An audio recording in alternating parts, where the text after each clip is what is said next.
اب ہمارے زمانے میں ظاہر سی بات ہے، ہم دیکھتے ہیں کہ ابورشن، اور اگر کسی کے گھر میں بیٹی پیدا ہو جائے اور کسی کے گھر میں لگاتار بیٹیاں پیدا ہوتی رہیں تو لوگوں کے چہروں پر مایوسی آ جاتی ہے اور وہ اداس سے ہو جاتے ہیں اسی مناسبت سے، کیونکہ ہم یہ سمجھتے ہیں کہ ان کا رزق ہمارے ذمہ ہے۔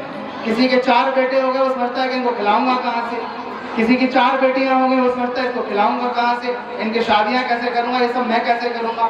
میں ہوتا کون ہوں؟ Who am I? Who am I? میں ہوتا کون ہوں؟ میں تو خود اپنے آپ کو نہیں کھلا پا رہا۔ I can't feed myself. How can I feed others? میں خود کو نہیں کھلا پا رہا ہوں، لوگوں کو کیا کھلاؤں گا؟ اللہ تعالیٰ نے قرآن میں کہا کہ تمہیں ان کا رزق پریشان کرتا ہے، ان کا رزق تمہارے ذمہ تھوڑی ہے۔ نحن نرزقکم وإیاہم، ہم خود انہیں تمہیں بھی کھلاتے ہیں۔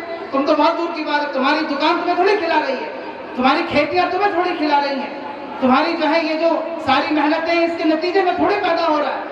بھائی ہماری محنتوں کے نتیجے میں یہ پروگرام نہیں ہو رہا، ہماری محنتوں کے نتیجے میں یہ کامیابی نہیں مل رہی، یہ صرف اللہ کی طرف سے ہے۔ اسی کی مناسبت سے ہمارا یہ پروگرام ہے۔ اس ابورشن کو، اس خبروں کو دھیان میں رکھیے کہ ہندوستان میں کتنے ابورشن، کتنے بچوں کو مادر رحم میں قتل کر دیا جاتا ہے، اور کتنے لوگوں کو جو ہے اولاد کی جو نعمت ہے وہ اپنے آپ کو محروم کر لیتے ہیں۔